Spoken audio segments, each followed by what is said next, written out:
A meta-analysis published in Sleep Medicine Reviews in 2019 examined 17 studies on one question: what happens to sleep when you take a warm bath before bed?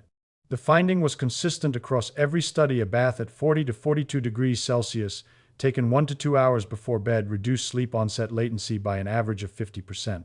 If you normally take 30 minutes to fall asleep, you fell asleep in 15.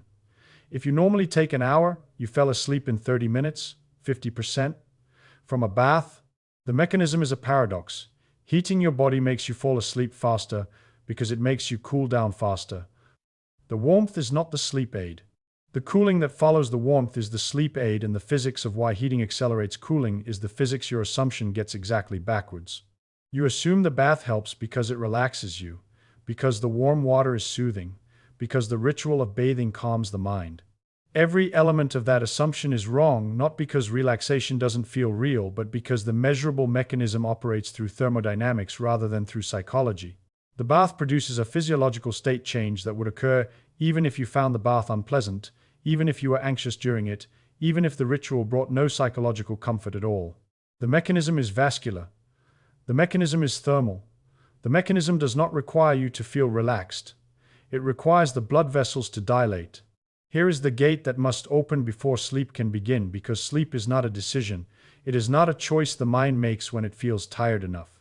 It is a thermoregulatory event that the hypothalamus controls based on temperature data, and the event does not occur until the temperature data satisfies the threshold. Sleep onset requires a decline in core body temperature of approximately 1 to 1.5 degrees Celsius. This decline is not a consequence of sleep, it is a prerequisite.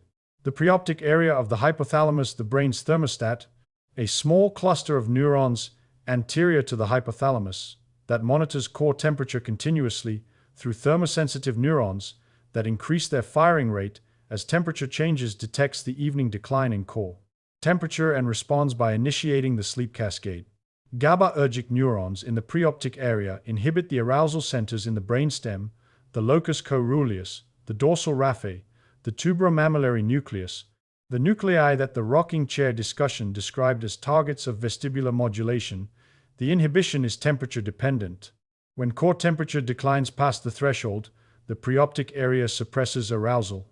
When core temperature remains elevated, the preoptic area does not suppress arousal. If you are over 65 and you lie in bed at 11 p.m., tired from a full day, wanting to sleep, unable to fall asleep, your mind active not because you are choosing to think, but because the arousal centers in the brainstem have not been inhibited. You may have a thermoregulatory gate that has not opened. Core temperature has not declined far enough. The preoptic area has not received the thermal signal to suppress the brainstem arousal nuclei. You are tired but not sleepy, and the distinction between tired and sleepy is the distinction between subjective fatigue and thermoregulatory readiness. Tired is cognitive, the cortex has been working all day and wants to stop. Sleepy is thermal, the core temperature has declined past the preoptic threshold and the brainstem arousal centers are being suppressed by GABAergic inhibition. You can be tired without being sleepy, tired at 9 p.m. but unable to fall asleep until midnight because the core temperature has not declined far enough. You can be sleepy without being tired, drowsy on a cool afternoon, because the ambient temperature produced peripheral vasodilation and mild core cooling that triggered the preoptic area, even though the day's cognitive demands were minimal. The two states operate through different mechanisms. The bath addresses the thermal mechanism, the mechanism that determines when the brainstem's arousal centers are suppressed, regardless of how tired the cortex reports feeling. Gate is not psychological, it is thermal. The key is a temperature drop of 1 to 1.5 degrees. And the bath provides the key through a mechanism that appears to contradict itself. Think about what happens to your blood vessels in warm water, because the vasodilation step is what transforms the bath from a comfort into a thermodynamic intervention, and the vasodilation is visible. You can watch it happen. Warm water at 40 to 42 degrees Celsius produces peripheral vasodilation. The arterioles and capillaries in the hands, the feet, and the skin surface dilate in response to the heat. The smooth muscle in the vessel walls relaxes. The vessels widen. Blood flow to the periphery increases dramatically, the hands become flushed, the feet become hot, the skin across the entire body surface reddens as the capillary beds open and fill with warm blood from the core. The reddening is visible. You can watch the color change progress from the extremities inward across the first 5 to 10 minutes of immersion. The color change is the vasodilation made visible. The blood that was concentrated in the core, maintaining core temperature, supplying the organs, staying internal, is now flowing outward to the surface where it can dump its heat to the environment. This vasodilation is not a side effect of the bath. It is the cardiovascular system's primary cooling response, the body's mechanism for dumping excess core heat to the environment when core temperature rises above the thermoregulatory set point. Your body has approximately 1.7 square meters of skin surface. When the peripheral vasculature is fully dilated, this entire surface becomes a heat exchange radiator. Warm blood from the core flows outward to the skin. Heat radiates and convects from the skin surface into the surrounding air, and the cooled blood returns to the core through the venous system. The rate of heat loss is proportional to two variables: the temperature gradient between the skin surface and the surrounding air, and the surface area of the radiator. Full peripheral vasodilation maximizes the radiator surface area, 1.7 square meters of active heat exchange. The bath maximizes the vasodilation, 42 degrees of water, forcing open every peripheral vessel the cardiovascular system possesses. And here is where the paradox resolves. Because the vasodilation does not close when you step out of the water. The vessels remain dilated, the smooth muscle stays relaxed, the radiators stay open, and now the warm, vasodilated skin meets cool room air instead of warm bath water, and the thermodynamic consequence of that transition is the mechanism that produces sleep. In the bath, the warm water surrounded the dilated skin, the temperature gradient between skin and water was small, the heat dissipation was minimal. The core temperature actually rose slightly as the body absorbed heat from the water. Out of the bath, the gradient reverses. Cool room air surrounds the warm, flushed skin. The gradient is large. The heat flows outward from warm skin to cool air through radiation and convection at a rate determined by the surface area of the radiator and the magnitude of the temperature gradient. Both are maximal. The cooling begins. Without the bath, the evening cooling process is slow. Now consider that the circadian clock in the suprachiasmatic nucleus signals the preoptic area to begin peripheral vasodilation. As evening approaches, the natural circadian process that gradually opens the peripheral vessels over the course of 2 to 3 hours, slowly dumping core heat through the skin, slowly declining core temperature toward the sleep onset threshold. The process works. It is the reason you eventually feel sleepy in the evening, the reason your hands and feet gradually warm as bedtime approaches, the reason the desire to sleep strengthens as the hours pass. But it is slow, the vasodilation is gradual, the heat dissipation is incremental, and the 1 to 1.5 degree decline takes 2 to 3 hours to complete through natural circadian vasodilation alone. If your circadian amplitude has flattened with age, if your evening temperature decline is shallower than it was at 40, your natural vasodilation less robust, your peripheral vessels stiffer and less responsive to the circadian signal, the slow process may be too slow. The temperature may not decline far enough by bedtime. The gate may not fully open. You lie in bed tired but not sleepy, the circadian system sending a weakened vasodilation signal that produces a temperature decline too shallow to cross the preoptic threshold. With the bath, the vasodilation is not gradual. It is forced. The warm water opens the peripheral vasculature to maximum dilation within 10 to 15 minutes. When you leave the bath, the radiators are already fully open. The body dumps core heat through the dilated peripheral vasculature at a rate that far exceeds the natural circadian decline because the radiator surface area is maximal, because the temperature gradient between warm skin and cool room air is large, because the arteriovenous anastomoses in the hands and feet are wide open and shunting warm arterial blood directly to the skin surface without capillary resistance.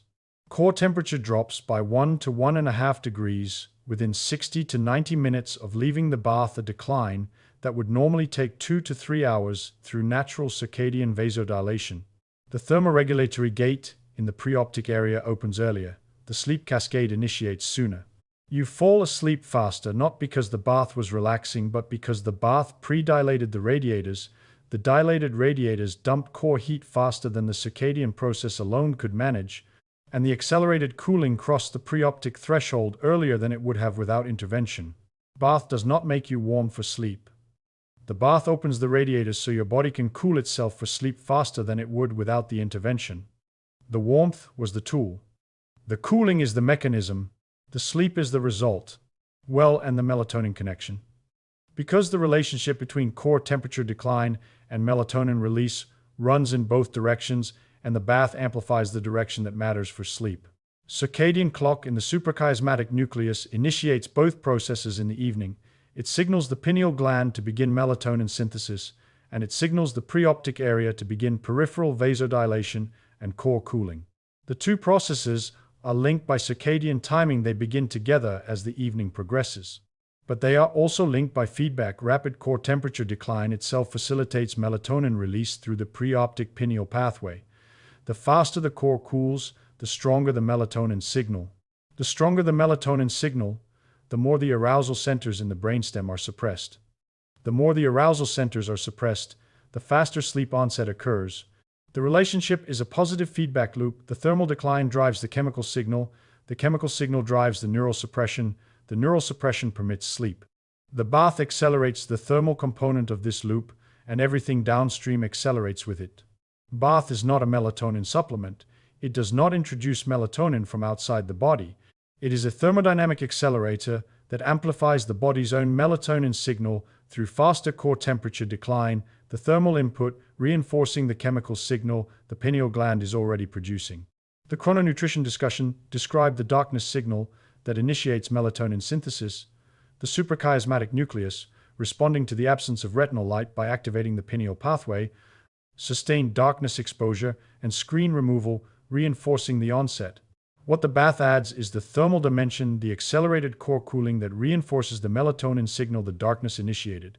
Darkness starts the melatonin, the bath amplifies it. The amplification is thermal, not pharmacological. It operates through the physics of heat dissipation through dilated vessels rather than through any chemical the bath water contains. If you combine evening darkness with a warm bath 90 minutes before bed, you have two independent inputs reinforcing melatonin onset, retinal darkness removing the suppressive signal, thermal acceleration amplifying the production signal. Each operates through a different pathway. Each strengthens the signal the circadian clock began. But the mechanism fails for a significant number of people. You take a warm bath in the evening, get into bed, lie awake, same bath, same temperature, same duration. No benefit or less benefit than the meta-analysis's 50% reduction would predict. The physics is correct.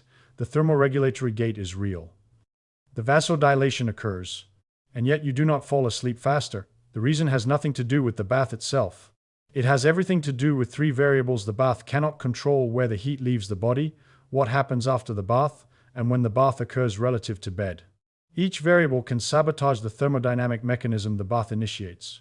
Each explains a different failure mode, and each is fixable once the physics is understood. First failure mode, where the heat leaves. Because the body's most powerful heat dissipation organs are not the chest or the back or the torso. They are the extremities, and the anatomy of why reveals something worth hearing if you wear socks to bed.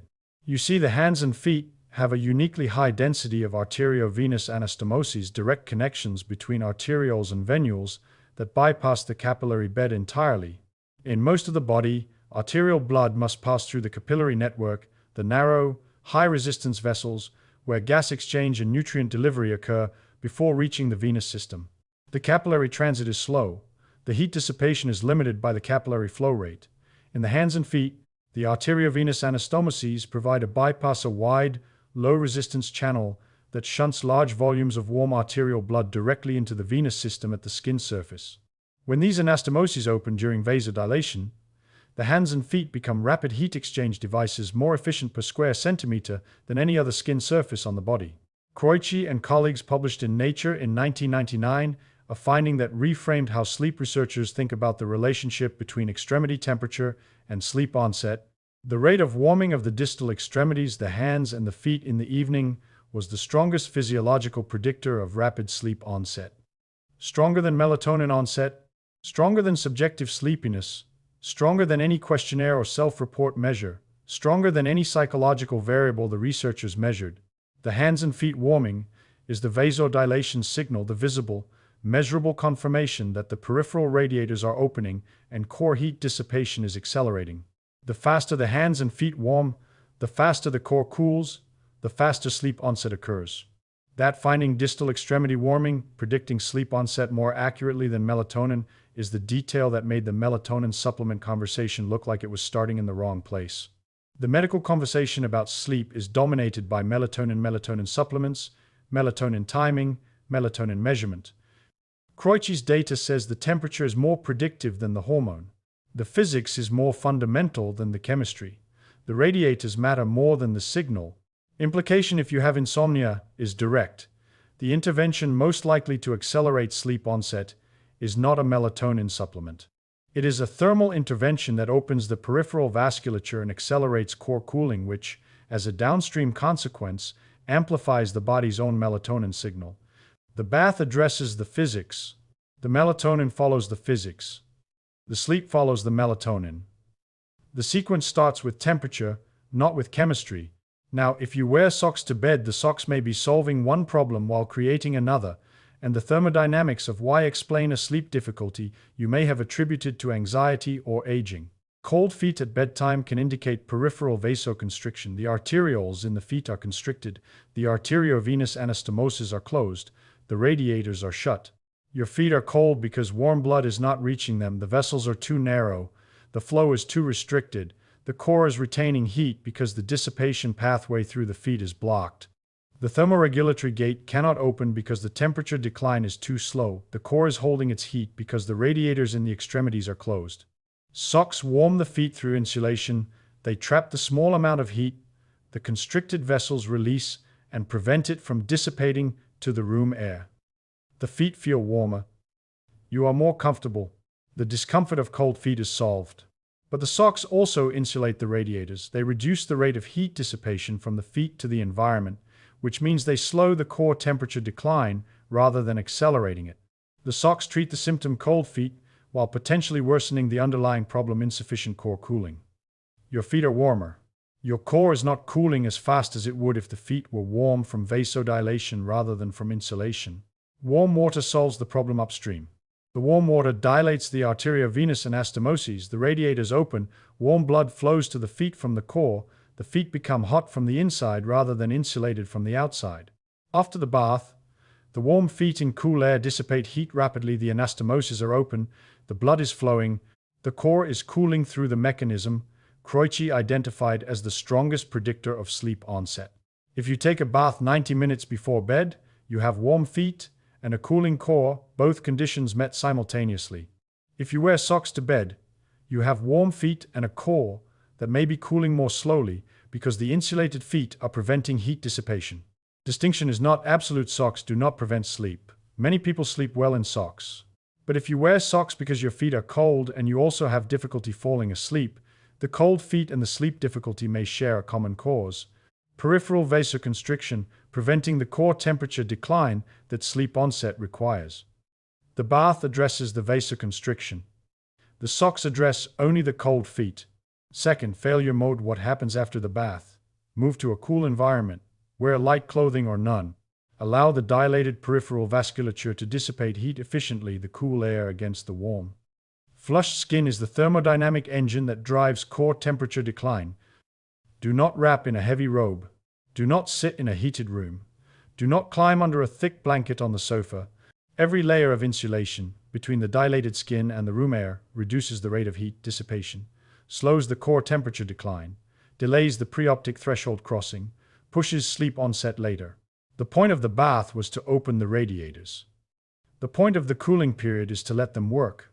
If you take the bath, wrap in a fleece robe, and sit in a heated room for 90 minutes, you have opened the radiators and then insulated them, the core cooling is impeded, the temperature decline is slowed, the sleep benefit is reduced. The bath worked. The cooling period was sabotaged. And then, the third failure mode. Timing. Because the thermodynamics explain why the window is narrow and what happens on either side of it and why bathing at the wrong time produces the opposite result. Hagayeg and colleagues identified the optimal window, 60 to 90 minutes before desired sleep onset. The window is not arbitrary, it is the time the thermodynamics require. Bathing earlier, 3 hours before bed, produces vasodilation that has partially reversed by bedtime. The smooth muscle in the vessel walls recovers its tone over approximately 2 hours. The radiators close. By the time you get into bed, the vessels have reconstricted and the core cooling advantage the bath provided has dissipated. The bath was wasted, the thermal window opened and closed before bedtime arrived. Bathing immediately before bed, stepping out of the bath, and getting into bed within minutes creates the opposite problem. The peripheral vasodilation is maximal, but core temperature is still elevated from the warm water. You get into bed, warm core temperature elevated above the sleep onset threshold, the preoptic area detecting warmth rather than cooling, the arousal centers still active because the thermoregulatory gate has not received the declining temperature signal. The core cooling that produces sleep onset occurs after you are already lying in bed, trying to sleep. The temperature decline happens under the covers, in the dark, while you wait. The 50% reduction in sleep onset latency that the meta-analysis documented was from optimally timed baths. Poorly timed baths too early or too late produced smaller effects or no measurable benefit. Optimal sequence is thermodynamically precise. Bath opens the radiators. You leave the bath and enter a cool environment, cool room air, light clothing, no insulation over the dilated skin. Radiators dump core heat for 60 to 90 minutes, the warm blood flowing from the core to the skin surface, the heat radiating and convecting into the room air, the cooled blood returning to the core. Core temperature declines through the 1 to 1.5 degree threshold. You get into bed with core temperature already approaching or crossing the preoptic gate.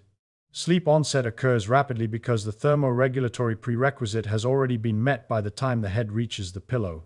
Window is a thermodynamic calculation, the time required for full peripheral vasodilation to dissipate enough core heat to produce the required temperature decline, given the temperature gradient between the vasodilated skin surface and the ambient room air. Cooler room, faster dissipation, shorter window. Warmer room, slower dissipation, longer window. The 60 to 90 minute average assumes a room temperature of approximately 18 to 21 degrees Celsius. The range most sleep researchers recommend for an identical thermodynamic reason. The room temperature is not about comfort.